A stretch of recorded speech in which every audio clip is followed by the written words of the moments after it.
موت، زندگی، بیماریاں، خوشیاں، یہ سب ہماری لائف کا حصہ ہیں، ان کو بہت زیادہ ویلیو نہیں دینی چاہیے۔ زندگی کی پوری کوشش کرنی چاہیے کہ ہم زندہ رہیں، اللہ کی بہت بڑی نعمت ہے، لیکن تیار ہر وقت موت کے لیے رہنا چاہیے انسان۔ کسی بھی ٹائم کوئی بھی کبھی بھی مر سکتا ہے، بس یہ اپنے بارے میں بھی عقیدہ رکھ کے بیٹھ جائیں۔ جب قبرستان سے گزرے نا تو تھوڑی دیر ٹھہر جایا کریں، وہاں پہ مردوں کو دیکھیں، اندھیروں کو دیکھیں۔ قبرستان رات میں جانے میں زیادہ عبرت ہوتی ہے۔ کل ایک صاحب کہنے لگے میں قبرستان سے گزر رہا تھا رات کو، مجھے تو بڑا خوف آیا۔ میں نے کہا یہ تو کچھ بھی نہیں ہے بھائی، یہ اندر کی جو پوزیشن ہے نا وہ اس سے بولو بھائی، اوپر جو تمہیں خوف آ رہا ہے تو کچھ بھی نہیں ہے، اصل تو پروگرام کہاں ہو رہا ہے؟ جو ڈرونے ہو رہے ہیں نا پروگرام، وہ اندر ہو رہے ہیں۔ اور جو قبر کھول کے دیکھو نا تو اس میں کہہ رہے ہاں، وہ مجھے کہہ رہے تھے کہ مجھے ہڈی نظر آئی اتنی بڑی گھٹنے کی، ٹانگ کی، ایک انسان کی نا قبرستان میں یہی والا۔ تو وہ کہنے لگے یار یہ ہڈی نا پوری اس کی، یہ گھٹنے سے لے کے نیچے تک۔ تو میں نے اور ڈرا دیا، رمضان تھا، ہم نے کہا بھی تھوڑا سا خوف کا ہے، ہم نے اور ڈرا دیا اس کو۔ ہم نے کہا دیکھ لو یہ آدمی صبح صبح نہا دھو کے کوٹ ٹائی لگا کے آفس جایا کرتا ہوگا۔ اب مجھے کیا پتا کوئی رکشے والا تھا، ٹیکسی والا تھا، یا کوئی بہت بڑا آفیسر تھا، لیکن آفیسروں کا بھی حال بہرحال ہوتا تو یہی ہے نا۔ تو میں نے کہا یہ صبح صبح نہا دھو کے کوٹ ٹائی میں پرفیوم لگا کے اپنی لینڈ کروزر میں بیٹھ کے جاتا ہوگا، اور اب کیا حال ہوا ہے، اس کی ہڈی نکال کے لوگ دکھا رہے ہیں کہ یہ قبرستان سے کیا نکلی ہے، وہ ہے بھائی، بولو بھائی ہڈی۔ کل ہمارا بھی یہی حال ہوگا، اور یہ تو ابھی اچھی کنڈیشن میں ہے، ہڈی سے پہلے کیا حال تھا جب لاش میں کیڑے پڑتے ہیں اور سڑتی ہے لاش اور پھولتی ہے اور پھٹتی ہے، 2 منٹ میں انسان کی اوقات پتہ چل جاتی ہے یہ ہے کیا۔ یہ فن خان بنا پھر رہا تھا، اور اب کیسے دفناتے ہیں نا لوگ، بدبو نہ آ جائے لاش میں، اس کو دفناؤ جلدی، مٹی ڈالو اس کے اوپر، تھوڑے دن تک اس کی حفاظت ہوتی ہے قبر کی، اس کے بعد بھول جاتے ہیں۔ اور گورکن اس کا ایسا فائدہ اٹھاتا ہے ایک ایک قبر میں، یہ تو قیامت کے دن جب پاپوش کے قبرستان سے اور یہ محمد شاہ کے قبرستان سے جب مردے اٹھیں گے تو پتا چلے گا کہ آدھی آبادی تو ایک ہی قبرستان سے اٹھ رہی ہے۔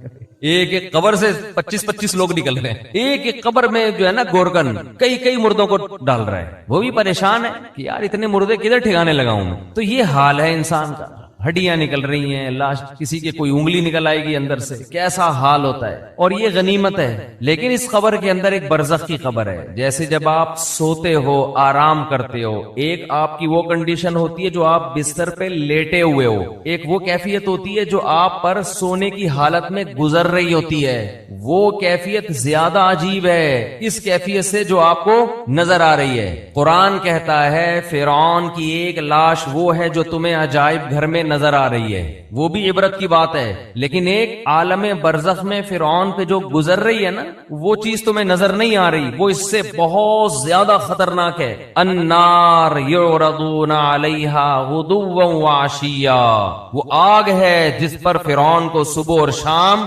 جلایا جاتا ہے۔ وہ جلنے والا منظر مجھے اور آپ کو نظر نہیں آ رہا، وہ اس سے زیادہ ڈینجرس ہے۔ تو برزخ کی بھی ایک حیات ہے، برزخ کی بھی ایک زندگی ہے، قبرستان کے نیچے آگ بھی ہے، اور اللہ نے جنت کے باغات بھی رکھے ہیں اس میں، جو مردے کے اوپر جو کیفیات گزر رہی ہوتی ہیں وہ اس سے زیادہ خطرناک ہے۔ ایک روایت میں آتا ہے آپ صلی اللہ علیہ وسلم نے فرمایا اگر تم قبر کے اندر کے حالات کو دیکھ لو تو مردوں کو دفنانا چھوڑ دو، یہ حال ہو جائے۔ تو دنیا کے بارے میں یہ تصور بٹھانا کہ یہ مسافر خانہ ہے، یہ دل لگانے کی جگہ نہیں ہے، یہ کھوپڑی میں بیٹھے گی، یہ بات 2 کام کرنے سے، ورنہ یہ بات کھوپڑی میں بیٹھے گی نہیں۔ ایک تو روزانہ سوچنا چاہیے اور موت کا تذکرہ بار بار کرنا چاہیے، قبرستان بار بار جانا چاہیے۔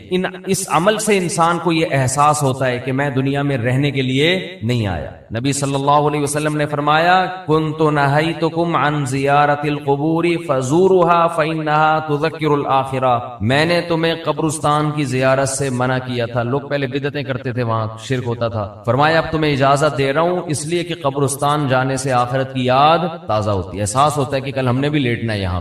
دوسرا کام جس سے دنیا کی محبت کم ہوتی ہے وہ ہے اللہ کی راہ میں مال خرچ کرنا، خرچ کرنے کا جذبہ پیدا کرنا چاہیے۔ الذین ينفقون اموالهم ابتغاء مرضات الله وتثبيتا من انفسهم. سورہ آل عمران میں اللہ کا ارشاد فرمایا کہ نیک بندے اللہ کی راہ میں مال خرچ کرتے ہیں دو کاموں کی وجہ سے، ایک اللہ کو راضی کرنے کے لیے، وتثبیتا من انفسهم، اور ایک اپنے آپ کو دین پر مضبوط کرنے کے لیے، اپنے دل سے دنیا کی دولت کی محبت نکالنے کے لیے. یہ جو نوٹ ہوتے ہیں نا، نوٹ کڑک کڑک، پہلے زمانے میں صوفیاء کرام اپنے مریدوں کے دل سے دنیا کی محبت نکالنے کے لیے ان سے نوٹوں کو جلوایا کرتے تھے. اب آپ نہ جلائیں، یہ ٹھیک عمل نہیں ہے. پہلے ایسا علاج ہوتا تھا. جی جلائیں گے بھی نہیں صحیح. تو وہ ایسے جلواتے تھے. ہمارے حضرت پورا وہ بتایا کرتے تھے نا کہ جیسے 5000 کا کڑک نوٹ لیا، اب جان اٹکی بھی ہے نا اس 5000 کے نوٹ، تو ادھر سے آگ لگائی نا کنارے سے، آہستہ آہستہ، ایک دم سے نہیں جلا دیا، آہستہ آہستہ جل رہا ہے، اور اس کو جلتے ہوا دیکھیں تو وہ ادھر جلے گا، ادھر اندر سے کیا جلے گا؟ دل. تو جب دل اندر سے جلے گا نا تو جلنے سے جراثیم آپ کو پتہ ہے کیا ہو جاتے ہیں. تو دل کے اندر جتنے وہ نوٹوں کی محبت کے جراثیم تھے اور محبت کے جو گٹر ابل رہے تھے وہ آہستہ آہستہ ختم. یہ کام آپ نہ کریں، یہ جائز بھی نہیں ہے، لیکن پہلے بعض صوفیہ کرام یہ کروایا کرتے تھے تاکہ اس کے وہ پہلے پتہ ہے کیسے اصلاح ہوتی تھی. مرید کو دیکھتے تھے اس کمبخت کی بیماری ہے کیا، شیخ ٹریس کرتا، آبزرو کرتا تھا کہ اس میں مسئلہ ہے کیا. وہ کہتے تھے یہ نماز تو پڑھتا ہے، یہ جناب رشتہ داروں سے بھی اچھا سلوک کرتا ہے، سب کچھ ٹھیک ہے، لیکن اس کے اندر فالٹ یہ کہ یہ نوٹوں سے بہت زیادہ محبت کر کے بیٹھا ہوا ہے، اس کو پیسوں کا نقصان برداشت نہیں ہوتا. پھر شیخ اور مرشد یہ کرتے تھے اس کے دل سے پیسے کی محبت نکلواؤ. اب تو بہت سے شیخ، سب نہیں، اچھے تو ہر جگہ ہیں، بہت سے شیخوں کے دل میں جتنی پیسوں کی محبت ہوتی اتنی تو مریدوں کے دل میں نہیں ہوتی. اور شیخ اپنے مرید کی جیب پہ نظر رکھ کے بیٹھا ہوتا ہے، کمبخت نے 6 سال ہو گئے آج تک ہدیے کے نام پہ 1 روپیہ بھی نہیں دیا ہے. آج خرچ کرنے کے جو فضائل بیان کیے جاتے ہیں اس کا مطلب ہوتا ہے مجھے دو. صحیح ہے نا؟ کیا مطلب ہوتا ہے؟ جب بڑا بھائی چھوٹے کو سمجھا رہا ہو یا چھوٹے بڑا کو سمجھا رہا ہو کہ اسلام میں خرچ کرنے کی بہت فضیلت ہوتی ہے، اس کا مطلب ہے مجھے پیسے دو. اس کا مطلب کیا ہوتا ہے؟ مجھے پیسے. بیوی شوہر کو جب سمجھا رہی ہوتی ہے کہ انسان کو سخی ہونا چاہیے، کھلا ہاتھ ہونا چاہیے، اس کا مطلب پیسے نکالو. شوہر بیوی کو جب سمجھا رہا ہو قناعت اسلام میں بہت زبردست چیز ہے، اتنا مت ہاتھ پھیلاؤ کہ کل قرضہ لو، اس کا مطلب ہوتا ہے مجھ سے پیسے مت مانگو، 5 روپے بھی نہیں دوں گا میں تمہیں. تبھی تو نصیحت کا اثر نہیں ہوتا نا. کیا خیال ہے بھائی؟ نصیحت کا اثر ہی نہیں ہوتا. اپنے لیے سخاوت ہونی چاہیے، دوسرے کے لیے قناعت ہونی چاہیے. ہمارے ہاں معاملہ کیا چل رہا ہے؟ الٹا. تو قرآن کہتا ہے کہ ہمارے نیک بندے اللہ کی راہ میں مال خرچ کرتے رہتے ہیں تثبیتا من انفسہم، اپنے نفس کی اصلاح کے لیے، اپنے دل سے دولت کی محبت نکالنے کے لیے. اپنے اوپر بھی خرچ کریں، اپنے رشتہ داروں پہ بھی. سب سے پہلا حق کس کا ہے؟ رشتہ داروں کا. آج اپنے اوپر خرچ کرنے کے لیے تیار نہیں ہے. حیرت اس پر ہوتی ہے، کنجوسی کی انتہا ہے یا نہیں ہے؟ پھر جو اپنے اوپر خرچ کرتے ہیں لوگ ان پہ انگلیاں اٹھا رہے ہوتے ہیں. اس کے پاس گاڑی کہاں سے آئی، اس کے پاس یہ کپڑے کہاں سے آئے، یہ کہاں سے آیا، وہ کہاں سے آیا. بھائی ہر آدمی تو ضروری نہیں کہ کنجوس ہونا، بعض لوگوں کو اللہ دیتا ہے تو وہ خرچ کرتے ہیں. آج اپنے اوپر خرچ کرنا بھی ایک مصیبت بن گیا ہے. عربی میں 2 لفظ استعمال ہوتے ہیں، ایک ہوتا ہے شحیح اور ایک ہوتا ہے بخیل. بخیل کہتے ہیں جس کی جیب سے دوسرے کے لیے روکڑا نہ نکلے، اور شحیح کہتے ہیں اپنے لیے بھی نہیں پیسے نکلتے، وہ چائنا والوں کی طرح قبر میں لے کے جاتا ہے. وہ ملیشیا میں قبرستان ہے، وہاں کروڑ پتی لوگ جب دفن ہوتے ہیں تو دیگوں میں اپنے ساتھ پیسہ لے کے قبر میں جاتے ہیں. آپ یوٹیوب پہ دیکھ لیں، ایسی بہت سی ویڈیو ہیں کہ پورے سونے چاندی کے ساتھ دفن ہوئے ہیں، بہت ایسی. ہمیں ہمارے نبی نے فرمایا صلی اللہ علیہ وسلم، دنیا مسافر خانہ ہے، میری مثال اس سوار کی طرح ہے کراکب استظل تحت شجرہ. ایک مسافر سفر کرتے کرتے درخت کے نیچے لیٹ گیا ہو تھوڑی دیر سستانے کے لیے، آرام کے لیے، اس کے بعد اس نے موو کرنا ہے یہاں سے. بھائی ہم کروڑوں سال سے نہیں تھے، لاکھوں کروڑ، یہ دنیا بنے ہوئے تو پتہ نہیں کروڑوں سال ہو گئے. آدم علیہ السلام کو آئے ہوئے ہزاروں سال، نوح علیہ السلام 950 سال تو خالی تبلیغ کی ہے انہوں نے. ہماری اوقات کیا ہے؟ جمعہ 8 دن ہوئے ہم لوگ کو دنیا میں آئے ہوئے، اور جانے میں بھی تھوڑے دن رہ گئے ہیں. بس گھبرائے نہیں، آپ نے گھبرانا نہیں ہے.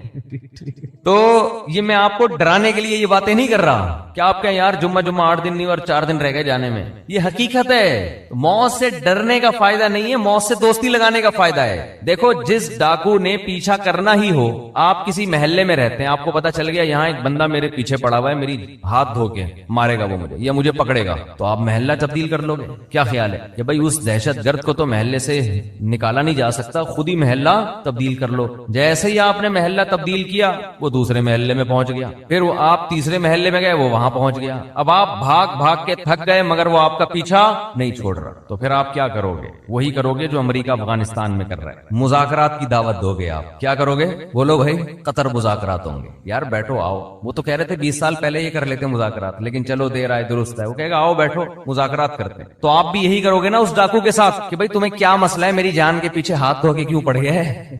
آؤ بیٹھو، پیسے چاہیے، کیا چاہیے تمہیں؟ تو آپ مذاکرات کے ذریعے کمپرومائز کی بولو کوشش کرو گے کہ یار اس سے جان چھڑانا مشکل نہیں ہے، فل ٹینشن ہے یہ آدمی، بیٹھ کے کچھ ٹاک شاک کر کے کچھ باتیں کر کے کچھ دوستی لگاتے ہیں، دشمنی ختم کرتے ہیں، آخری نتیجہ یہ نکلے گا کہ نہیں نکلے گا؟ تو قرآن کہہ رہے کوئی عام ڈاکو تمہارے پیچھے کیا لگے گا، انما تکونوا یدرککم الموت، موت جیسے تمہارا پیچھا کر رہی ہے نا، پیسے دنیا میں پولیس کسی کا پیچھا نہیں کرتی، سمجھ رہے ہیں؟ وہ بھی ایک وقت کے بعد آ کے چھوڑ دیتی ہے، موت ایسا پیچھا کر رہی ہے، یدرککم الموت، قرآن کہتے ہیں موت ایسے پکڑے گی تمہیں، آ کے ادراک کرے گی تمہارا، وہ جس دن سے پیدا ہوئے ہیں اسی دن سے پیچھے پڑی ہوئی ہے، اور اس نے بہت کوشش کی ہم کو قبر میں اتارنے کی۔ بچہ جب پیدا ہوتا ہے کئی حادثات اس کی زندگی میں آتے ہیں، بچ جاتا ہے، کئی بیماریاں حملہ کرتی ہیں، بچ جاتا ہے، جوانی میں آتا ہے کئی دفعہ حادثے ہوتے ہیں، بائک سے گرا، ایکسیڈنٹ ہوا، یہ ہوا وہ بچ گیا، وہ تو اس وقت سے اڑنگیاں دینے کی کوشش کر رہی ہے۔ اڑنگی سمجھتے ہیں؟ جب ہم اسکول جاتے تھے نا تو ایک دوسرے کو اڑنگی دیتے تھے ہم،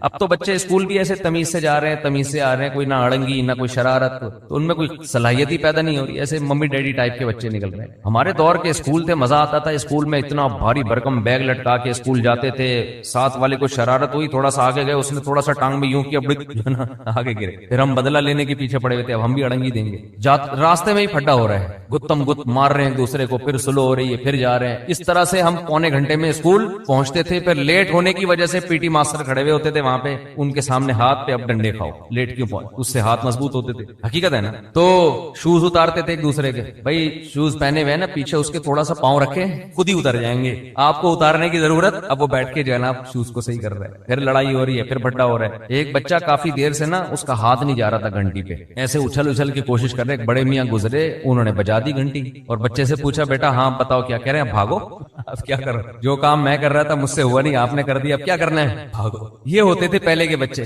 اب وہ ویڈیو گیم کھیل کھیل کے بچوں کی صلاحیتیں برباد۔ خیر، تو جب جیب سے پیسے نکلیں گے، نکلتے رہیں گے، نکلتے رہیں گے، نکلتے رہیں گے، تو دل سے دنیا کی محبت ختم ہو۔ او بھائی مسافر خانہ ہے، سفر کے دوران اگر آپ کو کچھ پیسے ملے ہوئے ہوں اور آپ کو پتا ہو کہ یہ ٹرین سے اترتے ہی واپس لے لیے جائیں گے، تو آپ کوشش کرتے ہو کہ اترنے سے پہلے ہی سارے کھا پی کے ختم کر دو۔ ایسا ہوتا ہے کہ نہیں ہوتا؟ تو بھائی ادھر قبر میں جاتے ہی کفن میں جیب ہوتی ہے نہیں ہوتی نا جیب، تو آگے خالی ہاتھ جانا ہے۔ بچوں کی فکر کرتے ہیں لوگ بہت زیادہ، بچوں کا کیا ہوگا، بچوں کے لیے کچھ بنا بنو کے تھوڑا بہت کر دو بس، اور پھر بے فکر ہو جاؤ، دماغ کو ہٹاؤ ہر ان کاموں سے۔ اللہ نے کچھ وسائل دیے تو تھوڑا بہت بچوں کے لیے، بہت زیادہ اس میں بھی ٹینشن نہ لو۔ بچہ 2 ہاتھ 2 ٹانگیں لے کے پیدا ہوتا ہے، وہ خود بھی تو کمائے گا، اللہ نے اس کو بھی تو کمانے کی صلاحیت دی ہے۔ اور بچے کو بھی یہ بتا دو کہ مسافر خانہ ہے، یہ یہاں ہمیشہ رہنا نہیں ہے، جب میں جاؤں گا تو کون سا یہاں پڑا رہے گا، تو اس کو بھی یہ بتا دو یہ مسافر خانہ ہے، یہ رہنے کی جگہ نہیں ہے۔ وہ میں اپنے چھوٹے بچوں کو صبح سحری کے وقت یہ سمجھا رہا تھا نا کہ دیکھو ہم سب نے مرنا ہے، بچوں میں نا یہ باتیں بار بار دماغ میں،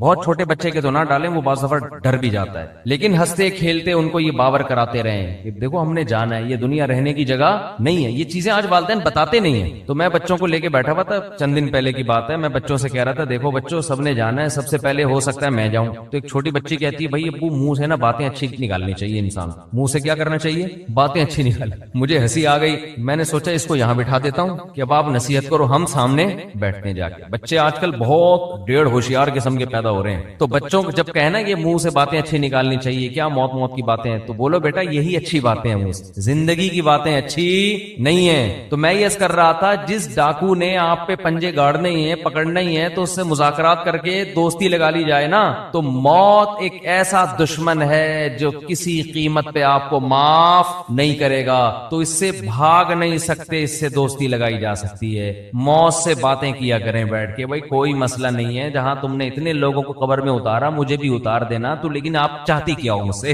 ٹھیک ہے نا، پرابلم کیا ہے آپ کے ساتھ، میں تو تیار ہوں گلے لگانے کے لیے۔ تو موت کہے گی کہ دیکھ میں جب کسی کو پکڑتی ہوں نا تو کسی سے کو دوست بن کے پکڑتی ہوں اور کسی کو دشمن بن کے، جس کا عمل اچھا ہو موت اس کے لیے ایک محبوب کو محبوب سے ملانے کا ذریعہ ہے، جس کا عمل اچھا نہیں ہے موت اس کے لیے ایک بہت بڑی آفت اور تباہی ہے. حضرت عمر کی شہادت کا جب وقت تھا تو فرمایا کہ مجھے جلدی دفنانا.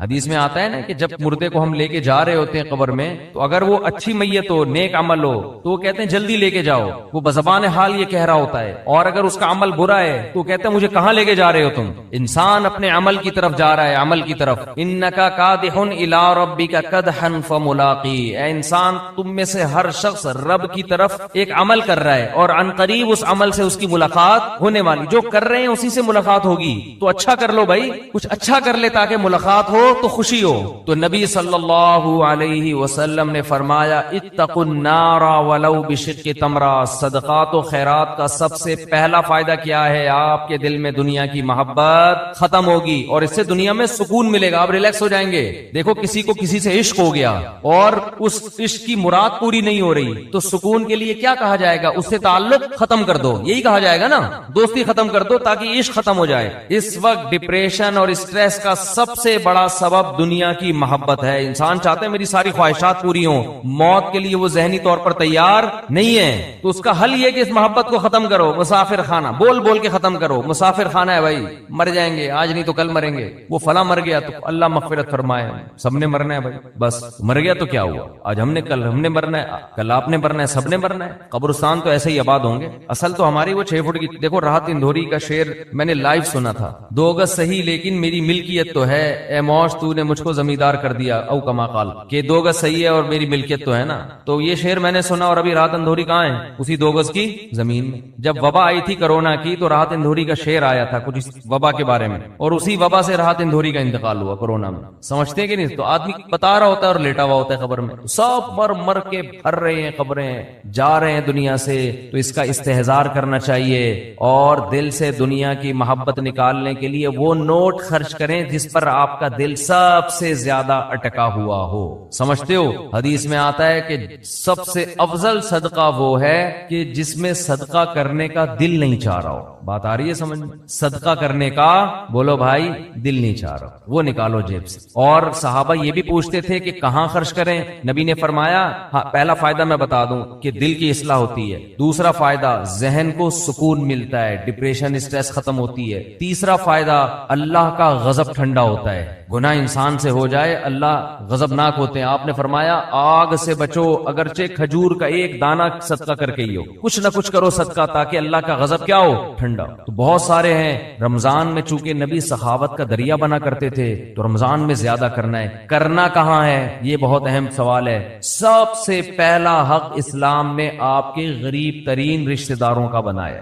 آج کل غریب لوگ مارکیٹ میں اویلیبل ہیں نہیں. پہلے میں یہ بتا دوں, آپ غریب تلاش کرنا مشکل کا ہے لیکن اتنے آسانی سے نہیں ملتے, اس میں فراڈی زیادہ ملتے ہیں. تو اگر رشتہ داروں میں کوئی واقعی مستحق ہے تو جنت کمانے کا اس سے بہتر موقع آپ کے پاس نہیں ہے. اور رشتہ داروں کو تو ویسے بھی ہدیے دے دیا کرو بھائی. بہن بھائیوں نے آپس میں پیسوں کے تبادلے چھوڑ دیے. دعوتیں ہو رہی ہیں جن کا کوئی فائدہ نہیں ہے. بلا کے اتنا قورمہ دیکھ پکا کے سب کو کھلا دیا. وہ پہلے اپنے گھر میں نہیں کھا رہا کیا بیٹھ کے؟ پیسوں سے جتنی حاجت پوری ہوتی ہے کسی کی اتنی دعوتوں سے پوری نہیں ہوتی. تو پیسے دو بھائی ان کو. رواج ہی ختم ہو گیا کہ بھائی اپنی بہن کو لفافے میں ڈال کے پیسے دے دے. اور رشتہ دار جو قریبی ہے نا ان کے لیے مستحق ہونا ضروری نہیں ہے. مستحق کو زکات کے لیے ضروری ہے, پھر ورنہ زکات ادا نہیں ہوگی. ویسے صدقہ دینے کے لیے سامنے والے کا مستحق ہونا ضروری نہیں ہے. اپنے قریبی رشتوں کو آپ ہدیے کے نام پہ لفافے میں پیسے ڈال کے دے دیا کرو. یہ چیز ہمارے معاشرے میں ختم ہو رہی ہے. تہادو تحابو, آپ نے فرمایا ایک دوسرے کو ہدیے دیا کرو, اس سے محبت بڑھے گی. بجائے دینے کے کیا کر رہے الٹا کھا رہے ہیں. تو سب سے پہلا حق کس کا ہے؟ قریب ترین رشتہ داروں کا, پھر دینی مدرسوں کا, پھر اور جو بھی اللہ نے آپ جو بھی خیر کے کام ہیں, ہسپتال ہیں جو اچھے کام کر رہے ہیں, کہیں بھی جہاں آپ کا دل کھٹکتا ہے. لیکن اتنی بات ضرور ہے کہ اللہ نے جیسے ایمان والوں کی یہ صفت بیان کی کہ یہ نماز پڑھتے رہتے ہیں, اسی طرح اللہ نے بتایا کہ ان کی جیب سے اللہ کے لیے پیسہ نکلتا رہتا ہے. اور یہ پیسہ آپ کی جیب سے نکل کے ضائع نہیں ہو رہا، اللہ کے بینک میں انویسٹ ہو رہا ہے، اللہ کی تجارت میں انویسٹ ہو رہا ہے۔ اللہ فرماتے ہیں کہ اللہ سخی ہے، وہ بہت زیادہ اس کو بڑھا چڑھا کے دے گا۔ اس کی مثالیں بھی کمثل حبۃ، جیسے گندم کا ایک دانہ، اس میں آپ کو لاکھوں دانے نظر نہیں آئیں گے، لیکن آپ زمین میں بوئیں تو ایک ایک دانے سے کیسے لاکھوں لاکھوں دانے پیدا ہوتے ہیں۔ تو ایسے ہی اللہ مسلمان کے صدقات اور خیرات کو پھیلاتا رہتا ہے، پھیلاتا رہتا ہے اور بڑا کرتا رہتا ہے اس کو۔ اللہ سے دعا ہے کہ ہمیں اس جہنم کی آگ سے بچنے کی فکر میں اللہ صدقات و خیرات کی توفیق عطا فرمائے، اور زکوٰۃ کے مسائل علماء سے پوچھ کے عمل کیا کریں۔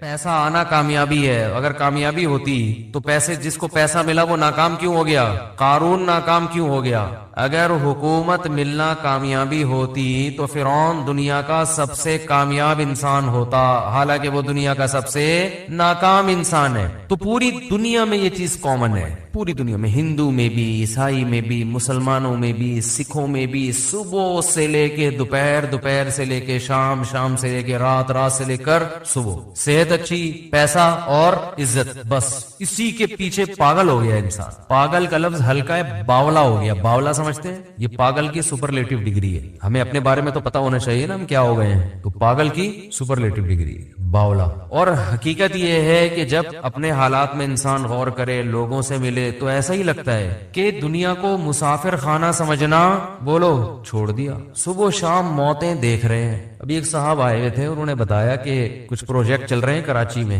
اربوں روپے کی مالیت کے ہوں گے وہ۔ تو جو اونر تھا نا، جو مالک تھا، بہت ارب پتی، بہت پیسہ ہے لوگوں کے پاس۔ اچھا، یہ بات مجھے جو صاحب بتا رہے ہیں وہ بینک کے مینیجر ہیں، ظاہر ہے ان کے سامنے اکاؤنٹ کی پوری ڈیٹیل موجود ہوتی ہے۔ انہوں نے نام نہیں لیا مجھے، کیونکہ یہ تو انلیگل ہے نا، نام نہیں لیا، بس بتایا کہ کراچی کا ایک بڑا تاجر ہے۔ مجھے انہوں نے کہا کہ اس سے میں آپ کی ملاقات کرواؤں گا، کچھ باتیں پوچھنی ہے، اس نے پوچھنی ہے، یا آپ نے اس کو کچھ نصیحت کرنی ہے۔ عجیب بات آپ دیکھیں، دوبارہ میری ان صاحب سے جب ملاقات ہوئی تو انہوں نے کہا کہ اس کا انتقال ہو گیا۔ اس کا، بولو بھائی، بولنے میں تو کوئی حرج نہیں ہے نا، اس سے دماغ میں، دل میں بات بیٹھتی ہے۔ کیا ہو گیا؟ انا للہ، اتنا بڑا آدمی، 20 گاڑیاں دائیں بائیں چلا کرتی ہیں اس کے، بہت پیسہ، کوئی سیاسی جماعت کے نہیں ہے، بیٹھے بیٹھے کیا ہو گیا بھائی؟ انا للہ۔ بھائی انا للہ کی کوئی وجہ بھی تو ہوتی ہے، کووڈ ہوا تھا، کیا ہوا تھا پتہ نہیں، کووڈ تھا نہیں تھا، لیکن ٹینشن، اتنا پیسہ کہ جب پیسہ آتا ہے تو بڑی خاندانی بات کی انہوں نے، اور کہا گورے یہ کہتے ہیں کہ جب پیسے کا گراف بڑھتا ہے نا، اوپر جاتا ہے، تو موت کا چانس بھی اسی حساب سے، موت کا گراف بھی اسی حساب سے اوپر جاتا ہے۔ سمجھ رہے ہو؟ جیسے جیسے پیسہ آئے گا نا، مرنے کے چانسز بھی اتنے ہی حساب سے بڑھتے چلے جائیں گے۔ یہ گوروں کی ریسرچ ہے، گوروں کی۔ لہذا جیسے جیسے پیسہ آ رہا ہے تو ایسے آدمی کو اپنی زندگی بچانے کے لیے غریب آدمی کی نسبت زیادہ محنت کرنی پڑتی ہے۔ سمجھتے ہیں؟ کچھ نہیں تو نیب والے آج کل پیچھے پڑے جاتے ہیں، وہی ٹینشن دے دے کے مار دیتے ہیں، نہ کرنا نہ کرانا کچھ نہیں ہے، خامخواہ کی کیا ہے ٹینشن، بلا وجہ آ کے پوچھیں گے کہاں سے آ رہا ہے، کدھر جا رہا ہے، کیا کر رہا ہے، کیوں کر رہے ہو، یہ حساب دو، وہ حساب دو۔ آخرت کے حساب سے پہلے ہی اتنا حساب شروع ہو جاتا ہے، ویسے ہی ایک دماغ میں ٹینشن۔ تو بات میں یہ عرض کر رہا تھا کہ اتنا بڑا تاجر اور بیٹھے بیٹھے انا للہ و انا الیہ راجعون، یہ ہے دنیا، اٹ از کالڈ دنیا۔ تو اتنی موتیں اپنی سامنے میں نے بھی دیکھ لی، آپ نے بھی دیکھ لی، اتنے لوگوں کو مرتا دیکھا۔ اور موت ایسی ظالم چیز ہے، وہ یہ نہیں دیکھتی کہ آپ کی بچی کی ابھی شادی ہونے والی ہے، آپ ابھی پہلی یا دوسری کی تیاری کر رہے تھے، آپ کی ابھی ایک جاب لگی ہے، تنخواہ کا پہلا دن ہے آپ کا بیٹا ابھی جوان ہوا ہے، یا یہ کہ آپ کے ابا کو آپ کی ابھی ضرورت ہے، یا معاشرے کو آپ کی ابھی ضرورت ہے، کچھ بھی نہیں دیکھتی۔ کوئی بھی کسی بھی ٹائم پہ مر سکتا ہے۔ میں اکثر اس موقع پہ ایک واقعہ بیان کرتا ہوں، ہمارے دوست تھے عالم، بڑے مالدار بھی، اکلوتے بیٹے اپنے والد کے، انہوں نے پڑھا لکھا کے ان کو عالم بنایا، بہت پیسہ خرچ کیا اور ہر لحاظ سے ان کو بے فکر کر دیا۔ وہ تھے بھی بڑے ذہین اور بڑے پرہیزگار، اور بہت خوبصورت بھی تھے۔ ساری چیزیں جمع ہو جائیں، دین کی خدمت کا جذبہ بھی، دین کا مضبوط علم بھی، خاندانی اعتبار سے بھی، اور ینگ بالکل۔ تو ہمارا جب ہم طالب علم تھے، ہم نے کہا یار اللہ ان سے بہت کام لے گا، یہ بہت کچھ بڑے بنیں گے یہ۔ تو ہائی روف میں کہیں جا رہے ہیں پیچھے بیٹھے ہوئے، تو کچھ اوباش قسم کے لڑکے کراچی میں، وہ ریوو یا ویگو ٹائپ کی کوئی گاڑی تھی بڑی، اس میں غلط اوورٹیک کیا ان لڑکوں نے اور ہٹ کیا، آن دا اسپاٹ ان کی ڈیتھ ہو گئی۔ اچھا، ایک رات پہلے میرے سے گپ شپ ہوئی، بہت اچھی گپ شپ ہو رہی ہے ہماری، اور گپ شپ بھی کیا ہو رہی ہے بہت معذرت کے ساتھ، میں ان کو دوسری شادی کی ترغیب دے رہا تھا۔ میں نے کہا آپ کے پاس اتنا پیسہ ہے، آپ خوبصورت بھی ہے ماشاءاللہ، علم بھی آپ کے پاس بہت ہے، تو آپ کو چاہیے کسی بیوہ سے دوسری شادی کر لیں۔ بیوہ سے میں ترغیب دے رہا تھا ان کو۔ انہوں نے کہا یار یار میری گھر والی راضی نہیں ہے, میری وائف میری پھٹے کر رہی ہے, میں نے بات چلائی ہے, ایک دن پہلے بھی ہوئی تھی نا, تو بات چلائی ہے, بڑا مسئلے ہو گئے, یہ نہیں ہو سکتا, اٹ ازنٹ پاسبل وغیرہ وغیرہ. آج کل نہیں. میں نے کہا بھائی دیکھو, میں نے ان کو یہ سمجھانے کی کوشش کی کہ آپ اگر مر جاتے ہیں تو آپ کی بیگم بیوہ ہو جائے گی, وہ ساری زندگی بیٹھی رہے گی پھر ایسے, تو اس چیز کو معاشرے میں پروموٹ کریں. میں نے کہا آپ بھی مر سکتے ہیں, میں بھی مر سکتا ہوں, کوئی اور بھی مر سکتا ہے, تو جو حالات دوسری عورتوں کے وہ ان کے ساتھ ہو جائیں گے. تو آپ اس کی بنیاد رکھ لیں تاکہ اللہ نہ کرے آپ مرتے ہیں تو کوئی آپ کی بیوہ سے کر لے, آپ کے بچوں کو کوئی سرپرست مل جائے گا. 2-3 بچے تھے ان کے, کوئی سرپرست مل جائے گا آپ کے بچوں کو, کوئی جو ہے وہ. اور ظاہر ہے یہ خاندان میں ہی کرتا ہے نا, یعنی خاندان والے کرے تو ٹھیک ہے, غیروں میں تھوڑی بچے جا سکتے ہیں. تو میں نے کہا ہمت کریں, بہت ہمت دلائی ہے جی, میں نے گھنٹہ لگا دیا ہوگا ان کے اوپر. پھر آخر میں کہنے لگے اس زمانے میں عدل بہت مشکل ہے, برابری نہیں ہو سکتی. میں نے کہا آپ کو اللہ نے پیسہ بھی دیا, آپ متقی بھی ماشاءاللہ ہماری رائے میں, اور لوگ بھی کہتے ہیں آپ پرہیزگار آدمی ہیں. آپ کے جو پورے خاندان سے دین کے معاملے میں ٹکر لینے کے واقعات بھی مجھے معلوم ہیں. ان کے بڑے واقعات تھے کہ ایک دفعہ ان کو کہیں شبہ ہو گیا کہ میرے والد کی جو کمائی ہے اس میں کچھ شبہ ہے, تو وہ گھر سے بائیکاٹ کر لیا انہوں نے, میں نہیں کھاؤں گا. پھر وہ پتا چلا نہیں ایسا نہیں ہے. میں نے کہا آپ نے کئی موقع پہ دین کے معاملے میں پورے خاندان سے ٹکر بھی لیا ہے, تو اس کا مطلب آپ میں حوصلہ بھی ہے. اس کے باوجود بھی اگر آپ عدل نہیں کر سکتے تو پھر میں نے کہا یہ قرآن سے 4 شادیوں والی آیتیں نکال دیں, یہ ایسے ہی اللہ نے نازل کر دی ہیں, دنیا میں کوئی بھی عدل کر ہی نہیں سکتے. تو اللہ نے بس جنرل نالج کے لیے بتا دیا کہ 2 بھی کر سکتے ہو مجبوری میں, لیکن پریکٹیکلی یہ ممکن نہیں ہے. تو ویسے ہی آ گئی. میں نے ان کو سمجھانے کے لیے, ہنسنے لگے, مانے پھر بھی نہیں. میں نے دیکھا ہے کہ جب میں دلائل کے انبار لگاتا ہوں لوگ ہنستے ہیں, مجھے پتا ہوتا ہے مانیں گے پھر بھی نہیں, بس ہنستے ہیں مسکراتے ہیں. ویل ڈن, زبردست دلائل آپ کے, السلام علیکم, جا رہا ہوں. ایسا ہی ہوا. اگلے دن 12 بجے مجھے خبر آئی کہ ان کے ایکسیڈنٹ میں انتقال ہو. اف, مجھ پہ بڑی قیامت گزری. ان کے گھر والوں کا ہمارے گھر والوں کے پاس فون آیا کہ وہ رات آئے تھے اور کہنے لگے کہ میں بھی ایک کرنا چاہتا ہوں, کسی بیوہ سے کر لوں گا. تو ظاہر ہے خواتین تو اس پہ رد عمل کرتی ہیں جو ایک نیچرل ہے بالکل. کہہ رہی میں نے اتنا ریئیکشن کیا کہ صبح جانے سے پہلے انہوں نے کہا کہ بے فکر رہو, میرا ارادہ نہیں ہے, خام خامے ٹینشن نہ لو. اچھا, میں نے اب بات چل پڑی ہے تو ایسی اپنی نجی باتیں کرنی نہیں چاہیے, لیکن جب چل پڑی ہے تو بس اللہ کی طرف سے ہو گیا. یہ میرا کوئی ارادہ نہیں تھا ایسی باتیں. تو میں نے اس وقت تازہ دوسری کی ہوئی تھی اور بہت موسٹ وانٹیڈ بنا ہوا تھا میں کہ جہاں ملے کوٹو اس کو پکڑ کے. میں ٹھیک ٹھاک ٹینشن میں تھا ان دنوں میں. تو ان کے گھر والوں نے ہمارے گھر والوں کو فون کیا کہ آپ کو جو غم پہنچا ہے نا کہ آپ کے میاں نے دوسری کی ہے, وہ میرے غم سے بہت کم ہے. آپ کے بچوں کے پاس باپ بھی ہے, آپ کی ایک سوگن آئی ہے. بس مجھے جو غم پہنچا ہے, میرے میاں رات کو بات کر کے گئے ہیں اور پھر ایگریمنٹ کیا نہیں کروں گا, تو میں تو سرے سے میاں سے ہی محروم ہو گئی. میرے ذہن میں یہ بات آئی کہ یہ اتفاقی واقعہ نہیں ہے, یہ کوئی اتفاقی حادثہ نہیں, اللہ کی طرف سے مصلحت تھی اس میں. اور میں بیان بھی اسی وجہ سے کر رہا ہوں کہ مجھے اس میں بڑا سبق ملا. تو یہ واقعہ بھی ہے تقریباً 15 سال پرانا جو میں بیان کر رہا ہوں, 15 سال پرانا واقعہ ہے. تو وہی ہوا, 12 بجے دن میں کال آئی کہ ان کا انتقال ہو گیا. گھر والے بیوہ, ان کی وائف بیوہ ہو گئی, بچے یتیم ہو گئے. وہی پھر سب کو پتا ہے ہمارے معاشرے میں دوبارہ شادی آسان کام بولو بھائی نہیں ہے. وہ ہوتی بھی ہے تو اس جیسا تو نہیں ملتا. دوسری کر رہے ہوتے ہیں ہم جیسے, جن کو لوگ ویسے ہی کہتے ہیں یہ ٹریک سے ہٹے ہوئے لوگ ہیں, یا وہ بہت ہی کوئی مکھنچو ٹائپ کے لوگ ہوتے ہیں, وہ کر رہے ہوتے ہیں. کوئی شریف آدمی ابھی تک مجھے بہت کم لوگ نظر آئے ہیں. کم بھی اس لیے کہہ رہا ہوں کہ 2-3 ہیں, وہ کہیں گے یار ہمیں شرافت سے نکال دیا آپ نے. تو کوئی سمجھدار آدمی, کوئی عزتدار لوگ, کوئی وہ نہیں تیار ہوتے اس کام کے لیے. تو میں کہتا ہوں یار بس یہ سوچ لیا کرو کہ بیوی میری بیوہ بھی ہو سکتی ہے, اور عورتیں بھی یہ سوچ لیا کریں کہ میں بیوہ بھی ہو سکتی ہوں. اللہ جیسے دوسری عورتوں سے اللہ نے میاں کو چھینا ہے, تو میرے میاں کو بھی اللہ مجھ سے چھین سکتے ہیں. تو معاشرے کی ایک ضرورت ہے. خیر, یہ بات یہاں سے چلی تھی کہ جب ان کی انتقال کی خبر آئی نا, میں بہت پریشان ہوا کہ یار ان کے والد نے ان کو اتنا پڑھایا, آج پھل کھانے کا وقت تھا. آج وقت تھا بھئی تاجر اپنے ایک بیٹے کو وقف کر دے, اب وہ عالم بنے, اب ماشاءاللہ دین کی خدمت کا موقع ملا, اور اللہ نے وہ خدمت ہی نہیں لی, پہلے ہی موت ہو گئی. اور موت بھی ایسے ہوئی ہے کہ ان کے لیے جو گاڑی ادارے نے رکھی تھی وہ گارڈ کے ساتھ, بڑی گاڑی کہ اس میں جائیں گے یہ, کیونکہ کراچی کے حالات بہت خراب تھے. تو ان کے والد نے کہا تھا کہ میرے بیٹے کو آپ جب بڑی گاڑی دیں گے اور گارڈ دیں گے, یہ نظروں میں آ جائے گا لوگوں کی, تو خام خام کی دشمنیاں بنے گی. ان کو ہائی روف میں ایسی کھچاڑا سی گاڑی میں جس میں کوئی یہ سمجھے ہی نہیں کہ یہ کوئی بڑی شخصیت ہے, یہ کسی بڑے ادارے سے ان کا تعلق ہے. تو زندگی بچانے کے لیے ہائی روف کا انتظام کیا تھا, اور وہی ہائی روف موت کا ذریعہ بن گئی. اس لیے ہم کہتے ہیں زندگی کے اسباب اختیار ضرور کرو, صحت کے اسباب ضرور اختیار کرو, لیکن ہوگا وہی جو چاہے گا اللہ. جو سبب ہے وہی موت کا ذریعہ بن جائے گا اگر اللہ چاہے گا تو ان کو تو ہائی روف میں اس لیے بٹھایا تھا کہ تاکہ ہائی لائٹ نہ ہو کراچی کے حالات خراب ہیں، لوگ یہ نہ سمجھے کوئی بڑا آدمی جا رہا ہے، تو خام خام میں دہشت گرد نشانہ بناتے ہیں ایسے لوگوں کو. اور وہی ہائی روف کیونکہ آگے بڑی گاڑی سے بڑی گاڑی ٹکرائے تو اتنا مسئلہ نہیں ہوتا، ہائی روف تو بیچاری ویگو کے سامنے کوئی حیثیت نہیں ہے نا اس کی. تو میں جو بات کرنا چاہ رہا تھا وہ یہ کہ میں بہت پریشان رہا کہ یار اس میں کیا حکمت ہے اللہ کی. اللہ کا تو کوئی کام حکمت سے خالی نہیں ہوتا نا. اس میں کیا حکمت ہے کہ اتنے اچھے آدمی اور اتنے ہر لحاظ سے اللہ نے ان کو نوازا. ابھی شادی بھی ہو سکتا کر لیتے بعد میں، وہ تو اس وقت انہوں نے انکار کر دیا، شروع میں تو سبھی کرتے ہی ہیں، بعد میں ایک دماغ میں ایک وائرس چلا جاتا ہے ان کے. میرے بیان جو بھی سنتا ہے نا خواتین سے کہتا ہوں کہ ان کا کووڈ-19 کا ٹیسٹ کروایا کرو.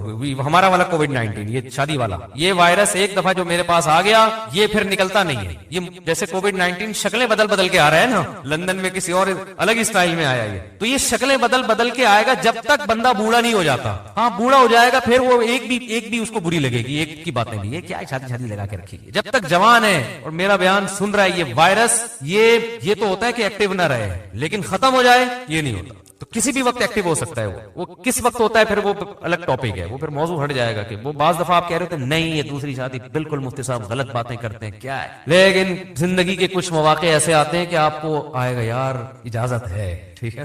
کچھ ایسے موقع آ جاتے ہیں یار یہ بھی آپشن ہے، چاہے جتنا آپ انکار کریں. تو اب جب ان کی ڈیتھ ہو گئی میں پریشان، میں نے کہا اللہ اس میں تیری کیا حکمت ہے. تو مجھے جو جواب ذہن میں آیا نا، بہت بڑی حکمت یہ ہے کہ اللہ یہ بتانا چاہتا ہے کہ